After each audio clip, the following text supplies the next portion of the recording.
दोस्तों video start करने से पहले मैं आप लोग से कहना चाहूंगा कि अगर आप लोग एक माता पिता हैं, आपकी शादी हो चुकी है, अगर आपके बच्चे हैं, तो आप लोग के सामने मैं हाथ जोड़ के विनती कर रहा हूं कि आप लोग इस वीडियो को मत देखिएगा। क्योंकि दोस्तों कहीं ना कहीं आप लोगों के मन में बहुत ज़्यादा ठेस पहुंच सकती है और शायद आप लोग बहुत ज़्यादा परेशान हो सकते हैं। तो प्लीज़ आप लोग से हाथ जोड़ के विनती है कि आप लोग इस वीडियो को स्किप कर दीजिए और जो लोग इस वीडियो को देखना चाहते हैं वो लोग देख सकते हैं। दोस्तों आज की कहानी सच में दिल को झकझोर देने वाली है। दोस्तों एक नाबालिग लड़की जिसकी उम्र 14 साल थी और उसके पेट में अचानक बहुत ज्यादा दर्द होना शुरू हो जाता है। दोस्तों कितना भी वो दवा खाती थी वो दर्द ठीक होने का नाम ले नहीं रहा था, उसका दर्द और भी ज्यादा बढ़ता ही जा रहा था। एक दिन दोस्तों वो लड़की अपने माँ के पास जाती है और माँ से कहती कि माँ मेरे पेट में बहुत ज्यादा दर्द हो रहा है। उसके बाद उसकी माँ मेडिकल स्टोर से कुछ दवा लेकर आती हैं और उसको खिला देती हैं। दोस्तों कुछ दिनों तक उसका पेट एकदम ठीक रहता है, लेकिन जैसे ही 3-4 दिन बीत जाते हैं फिर से उसके पेट में दर्द होना शुरू हो जाता है।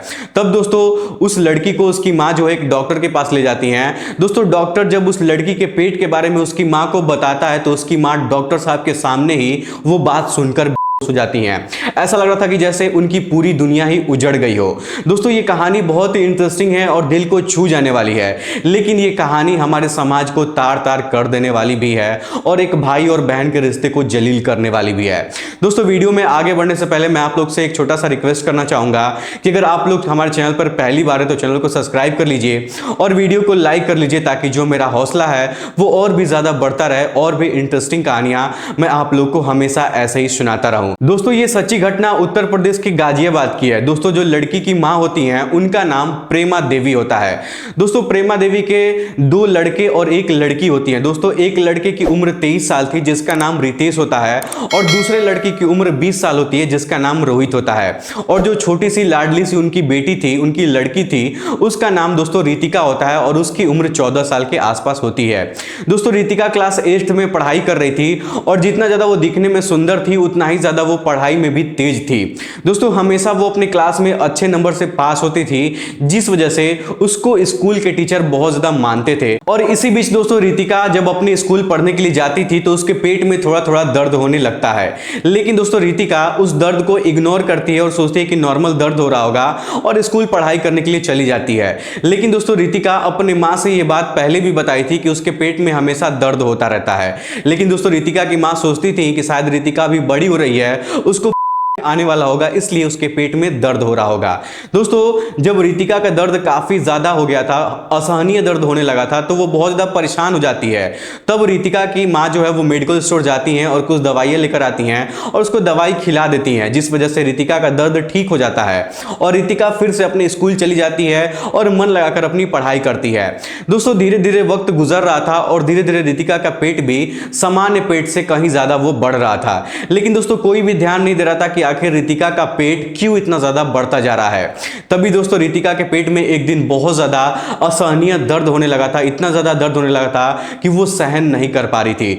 तो फिर वो अपने माँ से कहती कि माँ देखो ना, मेरे पेट में हमेशा ऐसे दर्द तो होता ही रहता है, लेकिन आज कुछ ज्यादा ही दर्द हो रहा है। उसके बाद दोस्तों रितिका की माँ रितिका के पेट को देखती हैं और देखती हैं तो ऐसा लग रहा था कि उसका जो पेट है बहुत ज्यादा बड़ा है, बहुत ज्यादा फूला फूला लग रहा है, जिस वजह से दोस्तों रितिका की माँ सोचती है कि शायद उसको गैस हो गया होगा, इस वजह से उसका पेट फूला फूला लग रहा है। दोस्तों रितिका की माँ उस दिन भी उसका ध्यान नहीं देती है कि आखिर उसका पेट इतना बड़ा क्यों हो रहा है, और वो क्या करती है कि वो मेडिकल स्टोर पर जाती हैं और वहां से दवाई लेकर आती हैं और साथ में वो गैस की दवाई भी लेकर आती हैं और उसको खिला देती हैं। दोस्तों रितिका जब दवाई खाती है तो उसको थोड़ा सा आराम मिल जाता है।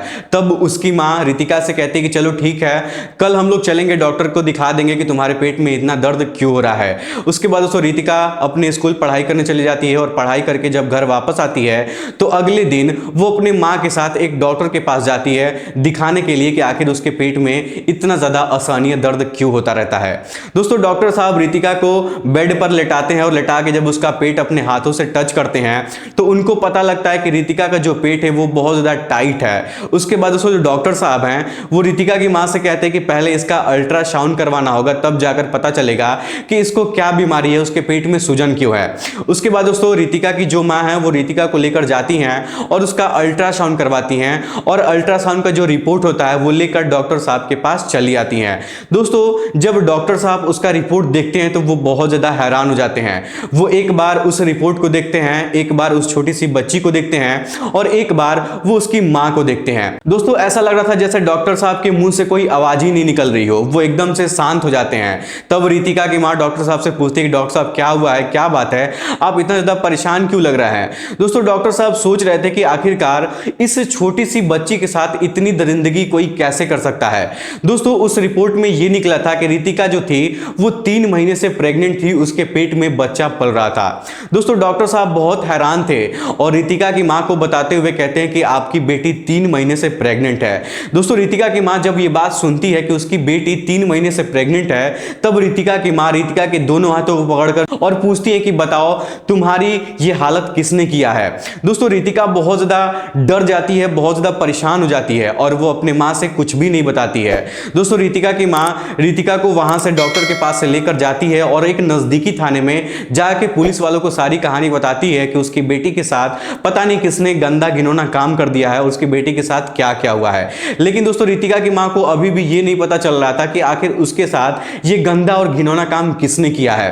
दोस्तों जब पुलिस वाले रितिका की सारी कहानी सुनते हैं तो एक महिला कांस्टेबल रितिका को अपने साथ अपने रूम पर ले जाती हैं और प्यार दुलार करके रितिका से सारी बातें पूछने की कोशिश करती हैं। उसके बाद दोस्तों रितिका महिला कांस्टेबल से जो सच बताती है वो सुनकर महिला कांस्टेबल के आंखों से आंसू निकल जाते हैं और जब उसकी मां इस सच के बारे में सुनती है तो पुलिस वालों के सामने उसकी मां पड़ जाती है। दोस्तों रितिका महिला पुलिस कांस्टेबल से बताती है कि मेरे दोनों भाइयों ने ही मिलकर मेरे साथ ये गंदा और घिनौना काम किया है। दोस्तों रितिका का जो बड़ा भाई रितेश था जिसकी उम्र 23 साल थी, वो एक दिन अपने घर के अंदर बैठकर अपने फोन में ब्लू फिल्म यानी कि जो वीडियोस आती हैं वो सब देख रहा था और देखते ही देखते उसकी जो नजर है अपनी छोटी बहन रितिका पर पड़ जाती है। दोस्तों उसका भाई अपने बहन रितिका को कमरे के अंदर ले जाता है, उसके साथ उसका बलात्कार करता है, उसका रेप करता है। दोस्तों रितिका बहुत ज्यादा चीखती है, चिल्लाती है, लेकिन उसकी आवाज सुनने वाला कोई नहीं था और बलात्कार करने के बाद वो अपनी बहन से कहता है कि किसी को कुछ मत बताना, नहीं तो मैं तुम्हें भी मार डालूंगा और अब मां को भी मार डालूंगा। दोस्तों वहां पर खड़ा होकर उसका छोटा भाई ये सब कुछ देख रहा था और सारी बातें सुन रहा था। जैसे ही रितिका बड़ा भाई उसके साथ बलात्कार करने के बाद वहां से चला जाता है तो फिर उसका छोटा भाई भी जाता है और उसके साथ उसका बलात्कार करता है। दोस्तों ये सिलसिला एक दिन नहीं बल्कि कई दिनों तक चलता रहता है और रितिका बहुत ज्यादा डर जाती है कि अगर वो अपने मां से ये सारी बातें बता देगी तो वो दोनों लोग मिलकर उसकी मां को और उसको मार डालेंगे। दोस्तों यही सब सोचकर वो किसी से कुछ भी नहीं बताती थी और उसके साथ जो दरिंदगी हो रही थी वो चुपचाप सह रही थी। दोस्तों जब महिला कांस्टेबल उसकी पूरी कहानी सुनती हैं तो रितिका को उसकी मां के पास ले जाती हैं और उसके मां से बताती हैं कि इसके साथ जो हादसा हुआ है वो किसी और ने नहीं किया है बल्कि आपके दोनों बेटे ने ही किया है। दोस्तों रितिका की मां जब ये बात सुनती हैं कि उनके खुद के बेटे ने ही उनकी बेटी के साथ इतना गंदा और घिनौना काम किया है तो वो सच में ये सब सोचकर तुरंत पुलिस वालों के सामने उसके बाद पुलिस वाले उनके ऊपर पानी छिड़कते हैं, उनको होश में लाने की कोशिश करते हैं और फिर पुलिस वाले अपनी एक टीम बनाते हैं और रितिका के घर पर पहुंच जाते हैं। दोस्तों रितिका के दोनों भाई अपने घर पर ही थे और पुलिस वाले दोनों लड़कों को गिरफ्तार कर लेते हैं और दोनों को थाने पर लेकर आते हैं और जब दोनों से पूछताछ की जाती है तो दोनों अपना गुनाह कबूल कर लेते कि हाँ हम लोगों ने अपने बहन के साथ ऐसा गंदा और घिनौना काम किया है। दोस्तों सबसे ज्यादा तकलीफ उसके मां को हुई थी क्योंकि एक मां कभी भी ये नहीं सोची थी कि उन्हीं का बेटा उन्हीं की बेटी के साथ इतना गंदा और घिनौना काम करेगा। दोस्तों सच में जब ये खबर वहां के गांव के लोगों को पता चली कि एक भाई अपने बहन के साथ ऐसा रिश्ता बनाया है तो सभी लोग भाई के ऊपर थूकने लगे। उसके बाद दोस्तों दोनों भाइयों के ऊपर कार्रवाई करते हुए उनको कोर्ट में पेश किया जाता है और पेश करने के बाद जेल के सलाखों के पीछे भेज दिया जाता है और रितिका के पेट में अभी भी दोस्तों वो बच्चा पल रहा है। अब देखना यह है कि पुलिस वाले उसके साथ क्या करते हैं, या फिर रितिका उस बच्चे को पाल पोस कर बड़ा करती है या फिर रितिका की मां उसका अबॉर्शन कराती हैं। लेकिन दोस्तों सोचने वाली बात यह भी है कि गर्भपात यानी कि अबॉर्शन कराना अपराध माना जाता है तो शायद यही होगा कि उसका अबॉर्शन ना हो पाए और मजबूरी में रितिका को उस बच्चे को पाल पोस कर बड़ा करना पड़ जाए। दोस्तों इतनी सी छोटी सी कम उम्र में उसको इतनी बड़ी जिम्मेदारियां दे दी गई हैं जो शायद अपने आप में ही बहुत हैरान कर देने वाली बात है। दोस्तों आप लोगों से मैं एक बात कहना चाहूंगा कि जो लोग माता पिता हैं वो लोग अपने बच्चों पर थोड़ा सा ध्यान रखिए और उनकी पर्सनल लाइफ में पर्सनल जिंदगी में देखिए कि वो लोग कर क्या रहे हैं।